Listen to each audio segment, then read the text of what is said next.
जय हिंद स्टूडेंट, उम्मीद करता हूं आप सभी स्वस्थ, मस्त, खुश और सुरक्षित होंगे। आज की वीडियो में डिस्कस करेंगे यूपी SSSC द्वारा 4 नोटिस जारी की गई है, उस पर अपडेट लेंगे। इसके अलावा वीडियो री एग्जाम के बच्चे से सचिव जी ने क्या कहा, उस पर भी अपडेट लेंगे। मुख्य सेविका की कोर्ट अपडेट क्या है, उस पर भी अपडेट लेंगे। इसके अलावा और अलग अलग भर्तियों के रिजल्ट और नोटिफिकेशन को लेकर अपडेट लेंगे। उससे पहले चैनल पे जो नए हैं, चैनल को लाइक और सब्सक्राइब जरूर कीजिएगा। चलिए चलते हैं वीडियो की ओर। तो सबसे पहले बात कर लेते हैं पेट 2023 को लेके एक बड़ी अपडेट आ रही है। कल यूपी SSSC की तरफ से नोटिस जारी किए गए, जिसमें से 3 नोटिस पेट 2023 की रिवाइज आंसर की को लेके है। देखिए यहाँ पर आपका मुख्य सेविका की रिवाइज आंसर की आए ना आए, लेकिन पेट जिसकी किसी को अभी कोई खास जरूरत है नहीं, उसका आपका रिवाइज आंसर की आ गया है। और एक बड़ी अपडेट ये है कि 27 तारीख तक हो सकता है इसका रिजल्ट भी आपको देखने को मिले। ठीक है, पेट 2023 का रिजल्ट आपको 27 जनवरी तक देखने को मिलेगा, क्योंकि 25 जनवरी 26 जनवरी आयोग में छुट्टी है।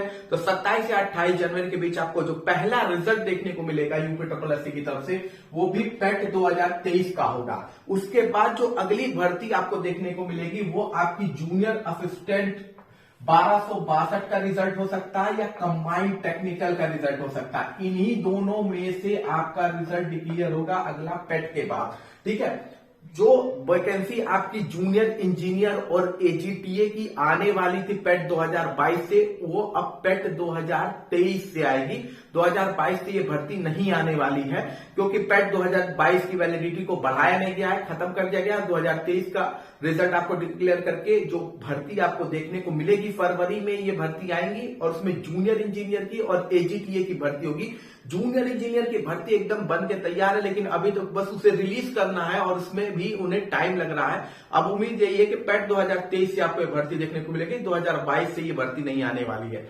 इसके अलावा आपका कंबाइंड टेक्निकल और जूनियर असिस्टेंट में जूनियर असिस्टेंट का हो सकता है पहले रिजल्ट आ जाए, कंबाइंड टेक्निकल का बाद में आए। अब डिपेंड करता है, लेकिन ये दोनों जो बच्चे अपना एडमिट कार्ड तैयार रखे, इन दोनों में से किसी का भी रिजल्ट जारी हो सकता है। फिलहाल एएसओ का रिजल्ट फरवरी में ही चला जाएगा। ठीक है, इसमें अभी थोड़े प्रोसेस बचे हुए हैं, तो एएसओ का रिजल्ट फिलहाल नहीं है। फिलहाल 3 रिजल्ट हैं इस समय, और उसमें पेट 2023 पहला, कंबाइंड टेक और जूनियर असिस्टेंट में कोई भी आ सकता है पहले और कोई भी आ सकता है बाद में। ठीक है, अब इसके बाद देखिए 24 जनवरी था, बच्चे पहुंचे थे आयोग। कौन से? वीडियो री एग्जाम वाले बच्चे आयोग पहुंचे हुए थे। तो इन्हें फिर से वही बात कही गई है कि आप लोग का रिजल्ट फरवरी में डिक्लेयर कर दिया जाएगा। कोई कह रहा है first week of February, second week of February. देखिए सचिव जी ने कोई डेट नहीं बताई है कि किस वीक में होगा। उन्होंने कहा कि फरवरी में रिजल्ट जारी होगा, मार्च में आपकी डीवी कंडक्ट करा ली जाएगी, क्योंकि आपको ऑलरेडी पता है कि लोकसभा इलेक्शन अप्रैल में कंडक्ट होगा। तो 15 मार्च से पहले आचार संहिता नहीं लगने वाली है। तो इसका सीधा साधा मतलब यह है कि उन्होंने कहा कि मार्च में आपकी डीवी, लेकिन जो आपका फाइनल रिजल्ट या ज्वाइनिंग होगी वो चुनाव के बाद ही हो पाएगी। चुनाव से पहले पॉसिबल होने के चांसेस बहुत ही कम है। ठीक है, लेकिन ये बात देखिए नवंबर से कही जा रही है सचिव जी द्वारा। जब बच्चे जाते हैं उन्हें अगली डेट दे दी जाती है, अगला मंथ बता दिया जाता है। नवंबर से डेट दी जा रही है। 20 जनवरी डेट दी गई थी, वो भी नहीं। अब फरवरी कहा गया, फरवरी में किस वीक में कहा गया ये नहीं बताया गया है। ठीक है, तो उनकी तरफ से बस ये कहा गया कि फरवरी में आपका रिजल्ट देखने को मिलेगा। और एक फैक्ट आपको मैं अभी बता दे रहा हूं क्लियर कट, कि आने वाले जो 2 सप्ताह हैं, ये 2 सप्ताह जो आएंगे, जनवरी का ये चल रहा है जो लास्ट वीक ऑफ जनवरी और फर्स्ट वीक ऑफ फरवरी में, आपको यूपी SSSC की तरफ से कई रिजल्ट डिक्लेयर होते दिख सकते हैं। और हो सकता है आपको 2 नोटिफिकेशन भी देखने को मिले, जिसमें जूनियर इंजीनियर और एजीटीए का नोटिफिकेशन होगा, जो आपका 2023 पेट से आएगा। तो इस 2 वीक में आपको बहुत कुछ यूपी SSSC में मूवमेंट देखने को मिलने वाली है। अब अगली इंपॉर्टेंट बात है, आईटीआई इंस्ट्रक्टर को लेके भी कल नोटिस जारी कर दिया गया है, और आपका एग्जाम 25 फरवरी को रखा गया है। मैंने आपको अपनी प्रीवियस वीडियो में बताया था कि आईटीआई का एग्जाम कंडक्ट हो सकता है, बीपीओ के एग्जाम कंडक्ट होने के चांसेस 50-50% है। मतलब कंडक्ट भी हो सकता है फरवरी में और नहीं भी हो सकता है। तो फिलहाल बीपीओ का एग्जाम अब चुनाव के बाद ही कंडक्ट होगा। आईटीआई इंस्ट्रक्टर का जो एग्जाम है वो आपका 25 फरवरी को कंडक्ट होगा। इसकी नोटिस भी आ गई है। तो जो भी बच्चे इसकी तैयारी कर रहे हैं, अब आप अपने सैंपल पेपर लगाना शुरू कर दीजिए। कोई भी एग्जाम पढ़ के नहीं क्रैक होता है, प्रैक्टिस से क्रैक होता है। जितना सैंपल पेपर लगाएंगे तो आप पीसीएस भी क्रैक कर सकते हैं अगर आपने ठीक अमाउंट पे सैंपल पेपर लगाया है। तो अब सैंपल पेपर लगाने का वक्त है, पढ़ने का वक्त नहीं है, ठीक है। अगली अपडेट आपकी मैं बता दूं, मुख्य सेविका की कोर्ट अपडेट आ गई है। देखिए, मुख्य सेविका की सुनवाई जो हुई थी 18 जनवरी को, तो 18 जनवरी को सुनवाई नहीं हो पाई थी क्योंकि समय नहीं मिल पाया था, ऐसा लिखा है कोर्ट की अपडेट में। और इन्हें एक अगली डेट दे दी गई है और वो फरवरी में दे दी गई है। क्या 13 फरवरी के आसपास, 12 या 13 फरवरी को मुख्य सेविका की अगली डेट मिली है, ठीक है। 13 फरवरी के आसपास आपको मुख्य सेविका की डेट दी गई है। मतलब सीधी बात यह है कि कोर्ट में एक बार अगर आपकी भर्ती गई तो जो मैंने बोला था तारीख पर तारीख मिलेगी। देखिए, जब भी आपकी भर्ती का नंबर आएगा ना, यानी सुनवाई में आपकी भर्ती के कुछ है नहीं, पहली जब भी डेट पड़ेगा और अगर सुनवाई हो गई तो आपका वहीं सारा केस समाप्त हो जाएगा, कुछ है नहीं आपके केस में।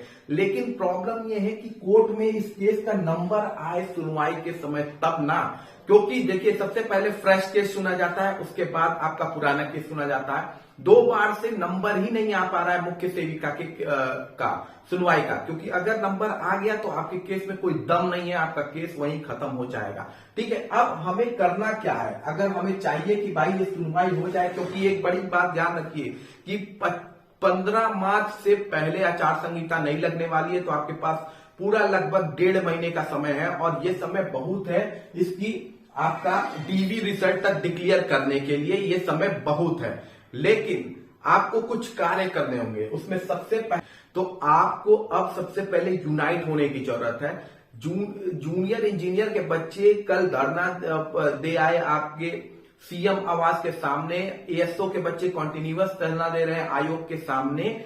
आप लोग में यूनिटी ही नहीं दिखी अभी तक, इस भर्ती के स्टूडेंट में यूनिटी बिल्कुल भी नहीं दिखी। तो सबसे पहले आपको अब एक अच्छे अमाउंट में एक बार तो यूनाइट होना पड़ेगा और सबसे पहला कार्य है, देखिए आपको सबसे पहले मिलना है आयोग के सचिव जी से।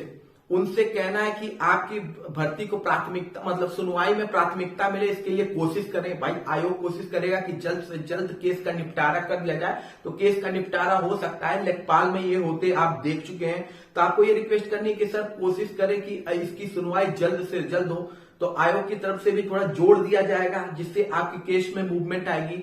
दूसरा उनसे ये भी कहना है कि सर आप डीवी रिजल्ट तो डिक्लेयर कर दीजिए, डीवी रिजल्ट में कोई भी रोक टोक तो लगी नहीं हुई है, ठीक। इसके बाद आपको कार्य क्या करना है, आपको एक कार्य करना है कि कुछ बच्चे जो आपके इलाहाबाद के आसपास है, प्रयागराज में रहते हैं मुख्य सेविका के, तो वो वहां जाके सब अपने एडवोकेट से तो मिल लीजिए, उनसे भी बात कीजिए, उनसे कहिए कि आपके केस की सुनवाई जल्द से जल्द की जाए। अभी तक मुझे नहीं लगता कोई भी बच्चा जाके एडवोकेट से भी मिला है जो आपकी केस की पैरवी कर रहे हैं, उनसे भी मिला होगा। तो आपको ये भी करना होगा, आपको एडवोकेट से भी अपने मिलना होगा।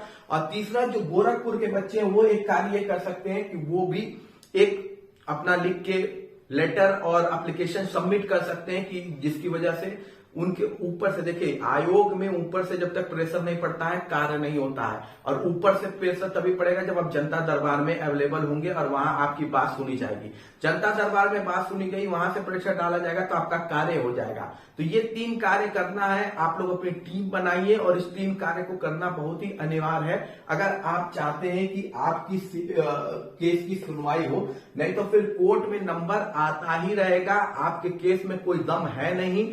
एक सुनवाई के बाद आपका केस क्लियर हो सकता है, लेकिन क्लियर तभी हो पाएगा जब वो केस की सुनवाई इस पर्टिकुलर कोर्ट में होगी, आपके केस का नंबर आएगा। और इसके लिए महत्वपूर्ण है कि आयोग की तरफ से जोड़ लगाया जाए, आपके एडवोकेट की तरफ से जोड़ लगाया जाए, तो जाके आपके नंबर आने के चांसेस हैं और इजीली आपकी सुनवाई भी हो जाएगी और ये प्रॉब्लम खत्म हो जाएगी। अदरवाइज फिर ये लटक जाएगी भर्ती, और आपको भी पता है फिर चुनाव के बाद आयोग का कार्य भी स्लो हो जाएगा और आपकी भर्ती फिर लटकी भी रह जाएगी। और ये वीडियो में आप देख चुके हैं। तो आपको थोड़ा सा यूनाइट होना होगा, एक ग्रुप में आप अपना बनाइए जहां पे आप अच्छे खासे अमाउंट पे सब्सक्राइब किए हुए जिस चैनल में या जिस चैनल में आप ऐड हैं, उस ग्रुप में जाइए, एक पर्टिकुलर डेट फिक्स कीजिए, कार्य डिवाइड कर लीजिए अपनी अपनी सिटी में। जो प्रयागराज में वो अपना कार्य कर ले, बाकी बच्चे यूनाइट होकर आपका आयोग पहुंचे, कुछ बच्चे गोरखपुर में भी अपना कार्य कर सकते हैं। तो ये आप अपना डिवीजन अपने हिसाब से कीजिए, प्लान बनाइए और खड़े होइए अपने लिए आपको खुद खड़ा होना होगा, आपकी लड़ाई खुद लड़नी होगी, कोई दूसरा आके नहीं लड़ेगा। ठीक है, बाकी कोई भी क्वेश्चन होगा तो कमेंट बॉक्स में जरूर पूछिएगा। मिलते हैं अगली वीडियो में। जय हिंद, जय भारत।